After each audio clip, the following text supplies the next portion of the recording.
எல்லாத்தையுமா காட்ட முடியும்? அதுக்கு வந்து பார்த்தா பயமா தான் இருக்கு. நண்பர்கள் அனைவருக்கும் வணக்கம். நேற்று எபிசோடு எல்லாருமே பார்த்துருப்பீங்கன்னு நினைக்கிறேன். ஆக்சுவலாக கமருதீனுக்கும் பார்வதிக்கும் நேற்று ஒரு மோதல் மாதிரி ஏற்பட்டதுங்க. கண்டிப்பாக இந்த மோதல் பெருசாக தான் வாய்ப்பு இருக்கு. இதுக்கு முன்னாடி நிறைய வாட்டி உங்களுக்குள்ள பிரச்சனை வந்திருக்கு, ஆனால் உடனே சால்வ் ஆயிடுவாங்க. ஆனால் இந்த பிரச்சனை பெருசாகும்னு எனக்கு தோணுது. இதை பற்றி டீட்டெயிலாக நம்ம பார்க்கலாம். அதுக்கு முன்னாடி வீடியோக்கு ஒரு லைக்கை போடுங்க. ரெக்வஸ்ட்டாக தான் இந்த விஷயத்தை கேட்குறேன்.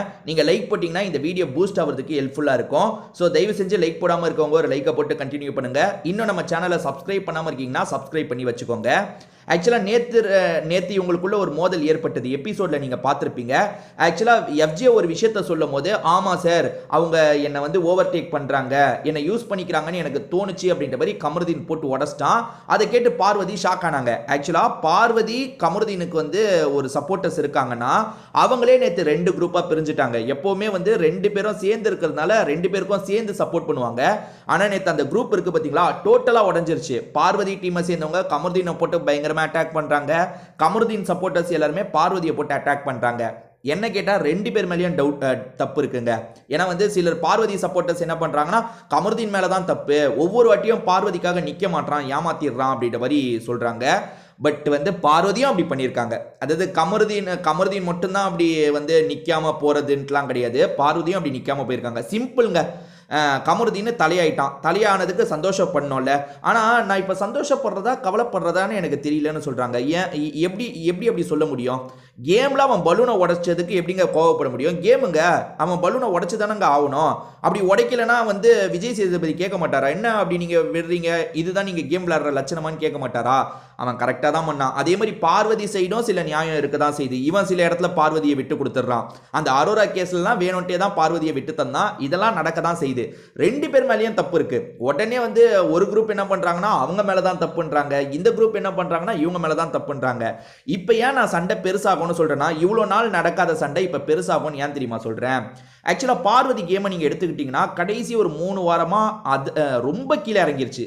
அதான் அதல பாதாளத்துக்கு போயிடுச்சுன்னு சொல்லுவாங்கல்ல, அந்த மாதிரி போயிடுச்சு. காரணம், பார்வதி இதுக்கு முன்னாடி ஒரு இஷ்யூ வருதுன்னு வச்சுக்கோங்களேன், அந்த சண்டையில் வந்து ஏதாவது ஃபோர்ஸாக பேசுவாங்க, இவங்க சைடு ஏதாவது நியாயம் இருக்கும், எல்லாரும் அதாவது அங்கே ஒரு 4 பேர் எதிர்த்து பேசும்போது இவங்க சில நியாயங்களை வச்சு சண்டை போடும் போது மக்களுக்கு அது பிடிச்சது. பரவாயில்லப்பா பார்வதி நல்லா சண்டை போடுறா, எல்லாரும் அவங்களாம் அந்த பேர் அன்பு கேங்கெல்லாம் குரூப்பாக சேர்ந்து அட்டாக் பண்ணுறாங்க, ஆனால் பார்வதி தனியாலாம் சமாளிக்கிறா அப்படின்ற மாதிரிலாம் ஒரு பேர் இருந்தது. அந்த பேர் டோட்டலாக காலி ஆயிடுச்சுங்க. இப்போ கேமே இல்லை. பார்வதிக்கு என்ன கேம் இருக்கு? ஃபுல்லாக கமருதீன் கூட சுற்றிட்டு இருக்கிறது தான் கேமாகவே மாறிடுச்சு. அதாவது எப்படின்னா, அவன் பின்னாடி ஒரு நாய்க்குட்டி மாதிரி சுற்றிட்டு இருக்காங்க, அவன் இவங்க பின்னாடி நாய்க்குட்டி மாதிரி சுற்றிட்டு இருக்கான். அவனுக்கு ஸ்டார்டிங்ல இருந்தே பெரிய கேம் கிடையாது. அதாவது கமருதீன் அவன் பாட்டுக்கு அவன் வேலையை பண்ணிட்டு இருப்பான், அதுதான் கமருதீன் கேமு. ஆனால் பார்வதி கேமு அது கிடையாது. மற்றவங்க கிட்ட ஃபோர்ஸாக பேசுறது தான் பார்வதி கேமு. ஆனால் கடைசி 3 வாரம் பயங்கரமாக அது குறைஞ்சிருச்சு. நீங்கள் ஓட்டுலேயே அது ரிஃப்ளெக்ட் ஆகுதுங்க. நீங்கள் ஓட்டை பாருங்களேன், எவ்வளோ இறங்கிட்டாங்கன்னா அரோராவை விட கீழே இறங்கிட்டாங்க. அரோராக்கும் பார்வதிக்கும் டிஸ்டன்ஸ் அவ்வளோ வித்தியாசத்தில் இருந்தது. பட் இப்போ அரோரா விட கீழே போயிட்டாங்க. இதே மாதிரி கேம் விளையாண்டாங்கன்னா கன்ஃபார்ம் காலி. அதாவது அந்த ஃபைனல்ஸ் போயிடுவாங்க. அந்த டாப் 5 வந்துருவாங்க. இப்ப நிலைமையிலேயே டாப் 5 வர வாய்ப்பு இருக்கு. முதல்ல டாப் 3 இருந்தாங்க. உதாரணத்துக்கு சொல்லணும்னா கானா வினோத் ஃபர்ஸ்ட் இருப்பாரு, திவ்யா செகண்ட் இருப்பாங்க, தேர்ட் பார்வதி தான் இருப்பாங்க. அதுக்கப்புறம் தான் கமருதீன் வருவான், அதுக்கப்புறம் தான் சபரி வருவாரு. இதை தாண்டி ஒவ்வொருத்தர் அதுக்கு அடுத்து தான் வருவாங்களே தவிர பார்வதி 3வது இடத்துல இருந்தாங்க. சரி, விக்ரம விட்டுட்டேன், விக்ரம்லாம் பார்வதிக்கு அடுத்து தான் இருந்தாரு.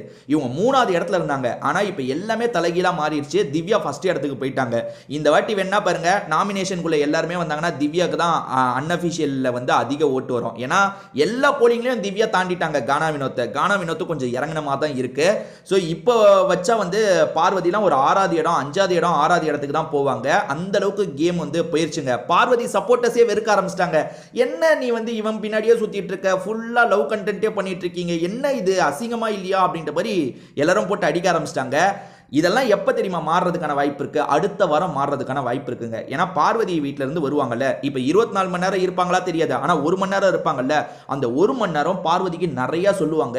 பார்வதி அப்பயாவது புரிஞ்சுக்கிறாங்களா பார்ப்போம். அதாவது நீ ஸ்டார்டிங் ஒரு 6 வாரம் 7 வாரம் விளையாண்டல, அதுதான் கேமு, அந்த மாதிரி தான் மக்கள் விரும்புறாங்க, அந்த மாதிரி பண்ணுன்னு யாராவது தெளிவாக புரிய வச்சா பார்வதி புரிஞ்சுக்கிட்டா கேம் மாறுவாங்க. இல்லைன்னா கஷ்டம்தான்.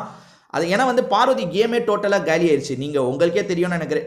இறங்கிக்கிட்டே இருக்காங்க. அன்அஃபிஷியல் ஓட்டிங்கில் பார்வதி அப்படியே இறங்கிக்கிட்டே இருக்காங்க. எனக்கு தெரிஞ்ச ஸ்டார்டிங் அதாவது அந்த ஓட்டிங் ஆரம்பிக்கும் போது ஃபர்ஸ்ட் இடத்தையே இருந்தாங்க கொஞ்ச நேரம் மட்டும். அடுத்து திவ்யா ஓவர்டேக் பண்ணாங்க. திவ்யாவை தாண்டி எல்லாருமே ஓவர்டேக் பண்ணிட்டாங்க. கமருதீன் ஓவர்டேக் பண்ணுறான். அதுக்கப்புறம் வந்து அரோரா ஓவர்டேக் பண்ணுறாங்க. எல்லாருமே ஓவர்டேக் பண்ணி போயிட்டாங்க. ஸோ பார்வதி கேமு கொஞ்சம் கொஞ்சமாக காலி ஆகிட்டு இருக்கு. இதை பற்றி உங்களோட கருத்து என்ன? அதை கண்டிப்பாக கமெண்ட் செக்ஷனில் சொல்லுங்கள். நம்ம திரும்பி வேற ஒரு வீடியோவில் பார்க்கலாம்.